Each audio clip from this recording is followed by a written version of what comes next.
साथ हैं वैदिक संस्कृति के अध्येता डॉक्टर अरुण कुमार जायसवाल जी। नमस्कार। नमस्कार। श्रीमद् भगवद गीता के 8वें अध्याय का 25वां श्लोक। धूमो रात्रिस्तथा कृष्णः षण्मासा दक्षिणायनम तत्र चांद्रमसं ज्योतिर्योगी प्राप्य निवर्तते। जिस मार्ग में धूमाभिमानी देवता है, रात्रि अभिमानी देवता है तथा कृष्ण पक्ष का अभिमानी देवता है और दक्षिणायन के 6 महीनों का अभिमानी देवता है, उस मार्ग में मरकर गया हुआ सकाम कर्म करने वाला योगी उपर्युक्त देवताओं द्वारा क्रम से ले गया हुआ चंद्रमा की ज्योति को प्राप्त होकर स्वर्ग में अपने शुभ कर्मों का फल भोगकर वापस आता है। एक बड़ा गंभीर प्रश्न है, उपनिषदों में कौन सा गहन सत्य है जिनकी पुष्टि की जा सकती है और जो अनुभूति में भी आ सकती है? एक बात और बताएं कि सूर्य और चंद्र का पथ क्या है? बहुत दिनों से मेरे मन में भी एक प्रश्न है कि आज के युग में गायत्री को दार्शनिक सिद्धांत के रूप में किसने प्रतिष्ठित किया? क्या गायत्री ब्रह्म विद्या है? अगर ब्रह्म विद्या है तो कैसे? इस श्लोक में भगवान बहुत स्पष्ट बात करते हैं। धुआं, रात्रि काल, कृष्ण पक्ष, सूर्य के दक्षिण मार्ग के 6 मास, उसको लेकर योगी चंद्रमा के प्रकाश को प्राप्त कर लौटता है। एक मार्ग उत्तरायण का है, दूसरा मार्ग दक्षिणायन का है। दूसरा मार्ग दक्षिण से है। अग्नि में धुआं और अग्नि दोनों होते हैं, अतः धुआं भी अग्नि का ही एक भाग है, इसलिए पहले अग्निपथ की बात की गई। ये धूम्र मार्ग है। धुआं रात्रि का समय कृष्ण पक्ष है। सूर्य के दक्षिण मार्ग के 6 मास दक्षिणायन का। इस मार्ग पर जाकर योगी चंद्रमा के प्रकाश को पाकर फिर लौटता है। छांदोग्य उपनिषद में इन दोनों मार्गों के विषय में विस्तार पूर्वक बताया गया है। विदेश में विवेकानंद ने एक व्याख्यान दिया था। उन्होंने यही विषय लिया था और उसका अवलोकन करते हुए कहा था कि मैं नहीं जानता था कि इस सब का क्या मतलब है। प्रत्येक व्यक्ति कुछ न कुछ कहता है, यह वहाँ बताया गया है, इसलिए मैं उसे आपके समक्ष प्रस्तुत कर रहा हूँ। मैं इसका सिर पूछ कुछ भी नहीं जानता। विवेकानंद ने ऐसा बोला, प्रत्येक बात जो वहाँ है उसे ग्रहण नहीं करना है। समय के साथ विश्वास बदल सकते हैं, वैज्ञानिक विचार की भांति। जब आप प्रकृति के किसी पहलू को जानते हैं तो आप एक विशेष रीति अपनाते हैं, तब इस प्रकृति को और अधिक जान लेते हैं और अधिक गहरे स्तर पर खोज लेते हैं। हमारा दृष्टिकोण बदल जाता है। दर्शन में भी यही बात है। फिर उपनिषद आए, उन्होंने भी कुछ पुराने विचारों को बनाए रखा, लेकिन उनके पास देने के लिए कुछ अधिक महत्वपूर्ण था। उपनिषद तर्क पर आधारित है। इस पर आप विचार विमर्श वाद विवाद कर सकते हैं, उसका आप अनुभव भी कर सकते हैं। अन्य बातें अनुभव में नहीं आती। मैं या कोई नहीं कह सकता कि मैं मरता हूँ। उस मार्ग से जाता हूँ, वापस लौट कर आता हूँ तो आकर बताता हूँ कि क्या हुआ। अगर ऐसा नहीं कर सकते, इसलिए यह सत्यापनीय नहीं है। लेकिन उपनिषदों में गहन सत्य ये है जिसकी जीवन में पुष्टि की जा सकती है। सत्यापनीय और सत्यापित, आप इनकी पुष्टि कर सकते हैं। यह जानने का प्रयास भी कर सकते हैं कि क्या यह सत्य है। हाँ, विज्ञान की विधियों की भांति एक लेखक की तरह इसे असत्य घोषित करने के लिए आप स्वतंत्र हैं। वेदांत की शिक्षा प्रणाली में आप इनकी पुष्टि कर सकते हैं। अगर कर सके तो आप भी इसे झुठला सकते हैं। लेकिन प्रत्येक के लिए चुनौती, और यह वस्तु तंत्र ज्ञान है। सत्य जैसा है उसका ज्ञान। शंकराचार्य ब्रह्मसूत्र की टीका के आरंभ में कहते हैं, उपनिषदों की यही मुख्य शिक्षा है कि इसमें आपको बहुत से दार्शनिक और आध्यात्मिक सत्य मिल सकते हैं। इसलिए इसमें प्राचीन और अपरक्षणीय विश्वास भी है। ऐसा भी एक विश्वास है। यहाँ की बृहदारण्यक उपनिषद में भी आपको बलि प्रथा के बारे में भी कुछ मिलता है, लेकिन यह केवल प्रारंभ है। जब उपनिषद आगे बढ़ती है तो स्वयं का सत्य प्रकट होने लगता है। वह शुद्ध आध्यात्मिकता है। स्त्री या पुरुष की असीम प्रकृति में उसी के साथ हमारा एकत्व, आप सत्य को जान सकते हैं। किसी भविष्य के जीवन में नहीं, किसी दूर के सुदूर लोक में नहीं, यहीं और अभी ये शब्द। यदि सत्य आप में छुपा है तो सत्य जानने के लिए आपको किसी आकाश में जाने की जरूरत नहीं है, आवश्यकता नहीं है। आप यही कर सकते हैं, आप स्वयं को जान सकते हैं। क्रमिक अथवा ग्रहणीय और उपनिषदों में, आप बाद के वेदांत साहित्य में ज्ञान और भक्ति के 2 महान आध्यात्मिक मार्गों के अंतर्गत ये शिक्षा बाद में आई। ये 2 मार्ग हैं, ज्ञान और भक्ति विकसित किए गए। दक्षिण और उत्तरी मार्ग के आकर्षण को प्रासंगिकता मिल गई। हम में से करोड़ों लोग इस आध्यात्मिक मार्ग पर चलने लगे। महाभारत में आप उत्तरायण की प्रतीक्षा करते हुए अपना शरीर त्यागने के लिए भीष्म के बारे में पढ़ते हैं। सरसैया पर कष्ट उठाते हुए उन्होंने कहा, जब सूर्य उत्तरायण होगा मैं शरीर त्याग दूंगा, और फिर उन्हीं समय उन्होंने शरीर त्याग दिया। महाभारत में भी इसका विस्तृत वर्णन है। उसके बाद उत्तरायण और दक्षिणायन मार्गों के बारे में सुनाई नहीं देता। ये खगोल शास्त्रीय स्थिति के रूप में विद्यमान है, पर लोक सिद्धांत के रूप में बहुत कम लोग इसके बारे में सुनते हैं, ज़्यादातर अविश्वास करते हैं। भक्ति और ज्ञान के मार्ग धर्म के लोगों को निकट ले गए और न समझने वाले रहस्यों को शांतिपूर्वक छोड़ दिया गया। और लोक सिद्धांत ने एक नई दिशा दी। श्री कृष्ण इसलिए इसका संदर्भ दे रहे हैं क्योंकि उपनिषद में यह दिया गया है और अंत में वे स्वयं कहते हैं ये उच्चतम नहीं है, प्राचीन परलोक सिद्धांत के संदर्भ में बताया गया है। लेकिन एक बात यह है कि सारी बातें अपनी जगह पर हैं, लेकिन ये श्लोक कहता है धुआं और रात्रि काल, कृष्ण पक्ष, सूर्य के दक्षिणी मार्ग के 6 माह, यह मार्ग योगी के लिए चंद्रमा के प्रकाश को प्राप्त करके लौट आता है। चंद्रमा का प्रकाश क्यों? जो धुआं है, रात्रि है, कृष्ण है। पहली बात ये कर्म है, पहला शुक्ल कर्म और दूसरा कृष्ण कर्म है। कृष्ण कर्म वह है जिसमें कामना लगी हुई है। अग्नि में जैसे धुआं होता है वैसे ही कर्म में कामना आ जाती है तो कर्म कृष्ण हो जाता है, क्योंकि कामना जब बंधती है तो कर्म हमेशा अच्छा नहीं होता। कामना अपने आप ही अग्नि के धुएं की भांति है। कर्म में ज्यों ही कामना होती है त्यों ही क्या होता है, कर्म में अंधियारा होता है। कामना के साथ कर्म क्या होता है, जैसे ही कामना बनी वैसे ही कर्म बना।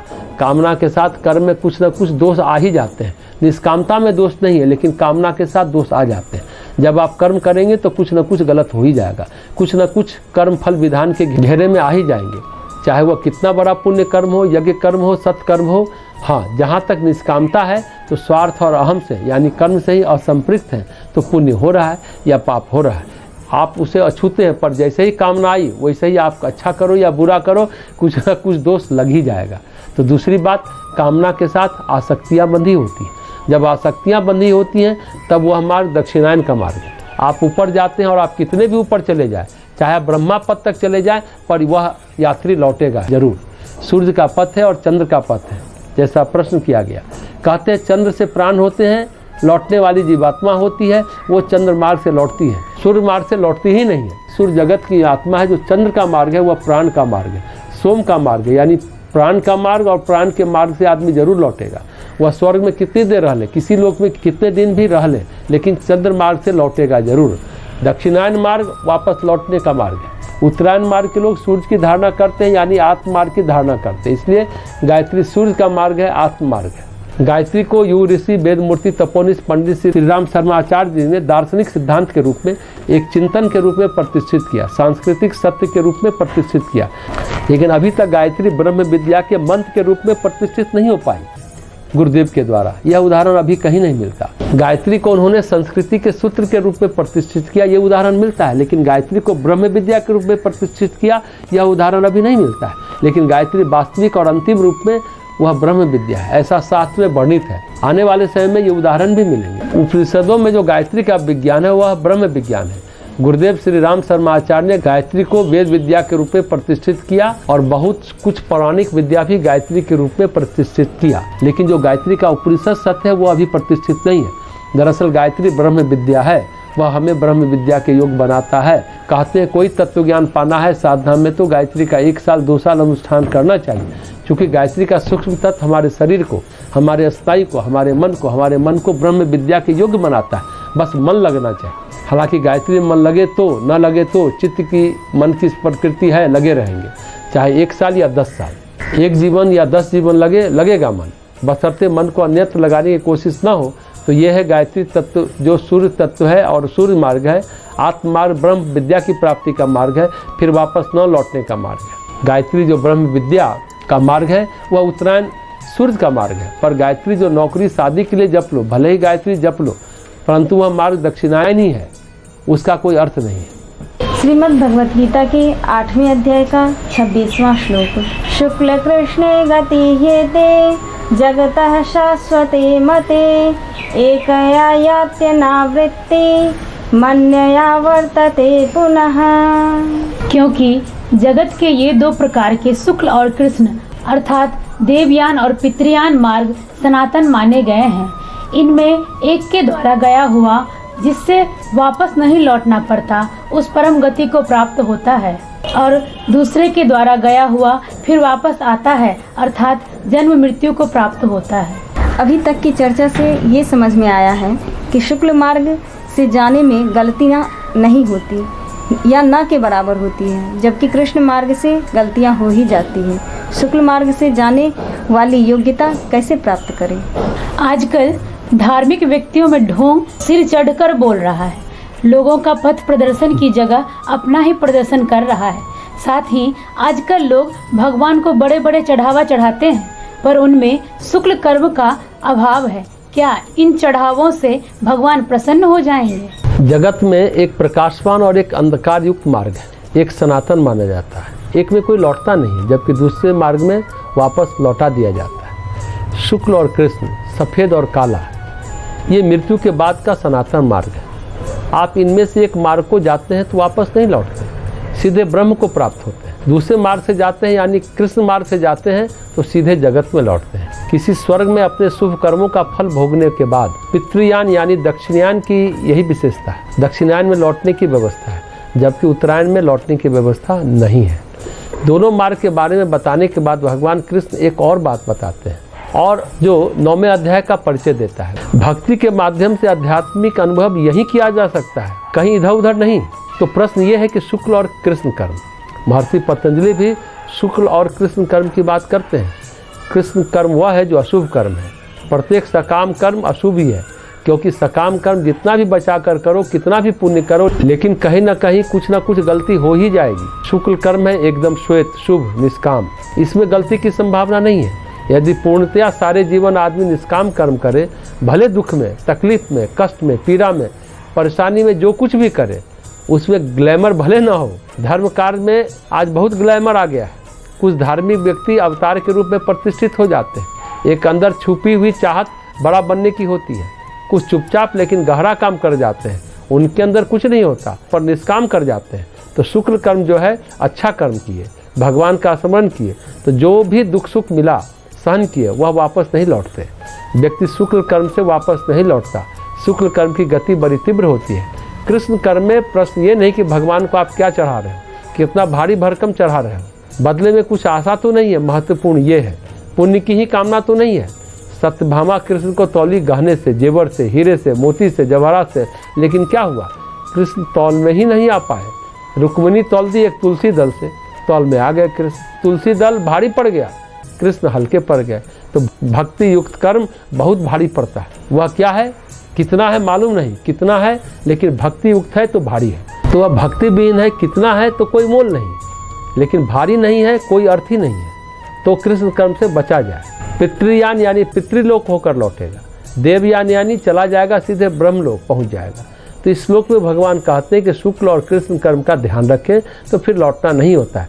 बस एक बार धारणा कर ले, सवेरे से शाम जो कर रहा है परमात्मा के लिए कर रहा है, कहीं से उसमें स्वार्थ और अहंकार को न आने दे, तो फिर बात बन गई। अगर स्वार्थ और अहंकार आया तो बात बिगड़ गई।